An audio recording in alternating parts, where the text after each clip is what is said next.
completed lesson number 1 of the literature book. Today we are going to start the new lesson, that is lesson number 2, and the name of the lesson is The Lake Isle of Innisfree. It's a poem written by W.B. Yeats. Before starting the explanation, children, let's do the picture reading. Means let's try to read the picture and get something from it. Children, I am also doing the same. You also do the same. Children, see the picture carefully.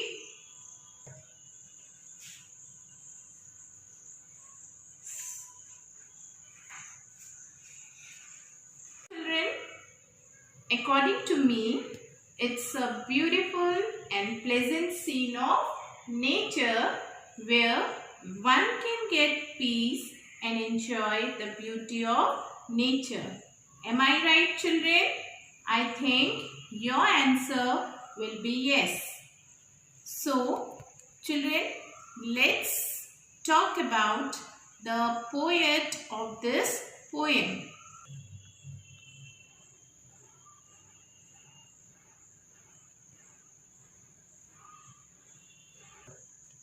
So children, see the picture.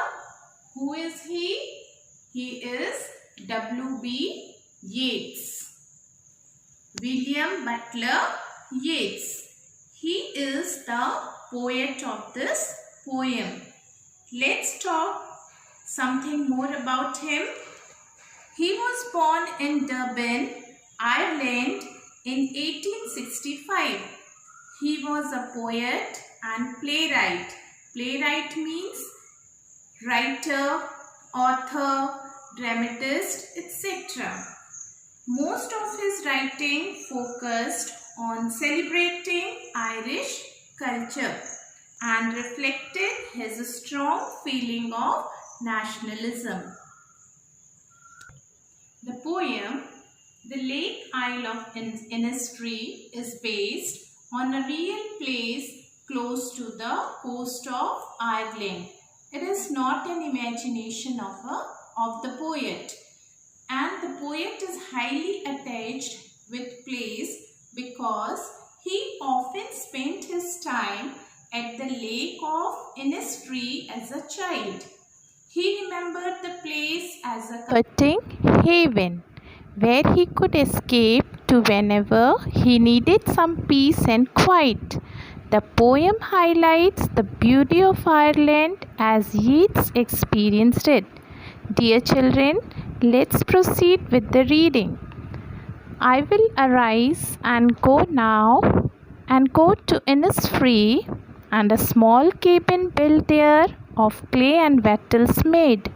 9 bean rows will I have there, a hive for the honey bee, and live alone in the bee loud glade.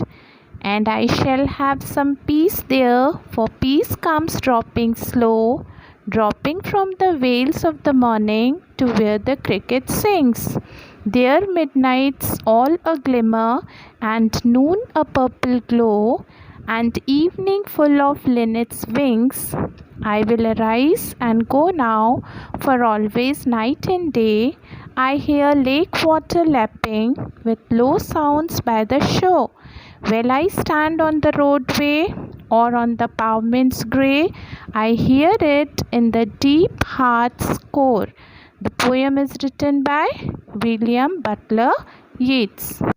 So children, let's proceed with the explanation. The first stanza, let's start reading with the first stanza. I will arise and go now and go to Innisfree. Here, the poet begins with his wish to go immediately to the Isle of Innisfree. Why he wishes so? Because the place is closely connected to his childhood's memories. So the inspiration to write the poem came from a certain memory of his childhood. While he was walking down a street in London, The poet feels such a compelling desire to go to the island to escape from the dreariness of everyday's life and take refuge in nature. Or, in other words, the poet here resolves to depart to this isolated place and have some peace. In the second line, it says, and a small cabin built there of clay and wattles made. Here the poet says he will build a small room for himself with clay and wattles. Wattles means small sticks which are used to make the walls or fences of the cabin. Let's come to the third line. 9 bean rows will I have there, a hive for the honey bee. Here the poet says, as I will need some food to eat, so he will grow 9 rows of beans near his cabin, or in other words, near his room. And also he will get the honey from the honey bee hive. Come to the fourth line, and live alone in the bee loud glade. And he says that the open space where his room will be full of the buzzing sound of the bees, and over all he will live all alone in peace and enjoy the freshness and the beauty of nature. This image of rural life leads to the concept of nature as the giver. It also points to the poet's desire for the belongingness to a place which is different from the one where he is currently living. Let's start the second stanza. And I shall have some peace there, for peace comes dropping slow. Here the poet says that there in Innisfree he will feel peaceful, and he says that the feeling of peace is felt slowly and gradually. Second line, dropping from the vales of the morning to where the cricket sings. Here the poet describes how he would feel peaceful in the morning time when it is cloudy and the view is not very clear. Then it will appear as if the morning has worn a veil and has hidden itself. Looking at this beautiful scene will make him feel peaceful. Further, he says that when the male cricket insect will sing a song, that sound will bring him a peace. Third line, there midnights all the glimmer and noon a purple glow. All a glimmer means shining softly. Here the poet says at midnight when he will see the twinkling stars in the open sky, their shine will give him peace.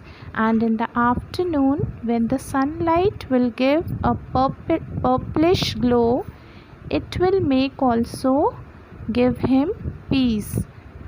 Come to the fourth line, and evening full of the linnets' wings. Linnets means songbirds. Then in the fourth line he describes that during the evening when he will see the linnet means songbirds flying in the sky, then also he will feel pleasure and peaceful. Come to the third stanza, the first and second line. I will arise and go now for always night and day. I hear lake water lapping with low sounds by the shore. Here the poet says that now he will stand up and go to the Innisfree because all the time the sound of the lake water striking The shore repeats his mind. This sound attracts him towards the lake. The third and the fourth line. While I stand on the roadway or on the pavement's grey, I hear it in the deep heart's core. Here, the poet clears that wherever he is, either standing on the roadway or on the grey colored pavements, he hears the sound deep in the innermost part of his heart, which compels him to go to the island and enjoy the beauty of nature. So, children, in conclusion, we get the poet's desire for belongingness to a place which is different from the one where he is currently living. He remembered the place as a comforting haven where he could escape to whenever he needed some peace and quiet. The poem highlights the beauty of Ireland as the poet experienced it. Now, children, let's proceed with the exercise questions. So, children, see question number A. Take the correct options. Again, I am repeating question number A on page number 14. The first one, the speaker wishes to go to dash. The answer is the B option, an island. Come to the second one, the speaker hopes to find dash in Innisfree. Again, the answer is the second option, that is B option, peace and tranquility. Come to the third one, the poet hears the sound of the dash when he is away from Innisfree. Again, the answer is the B option, that is lake water. Children, come to the fourth one. In Innisfree, the poet wants to live. Option A is the answer, in the lap of nature. Come to fifth one. The phrase be loud glad suggests dash. The answer is the B option, that is a glade where one can hear the sound made by the bees. I believe that the lesson, the poem, it is clear to you, and all the exercise questions and which I have dictated you, those are also clear to you. What you have to do as your homework, you have to draw the picture of the poem. You have to write the poem along with the name of the poet, then word meanings, then all the exercise questions which I have dictated you in your fair notebook. That's all for today, children. Have a good day.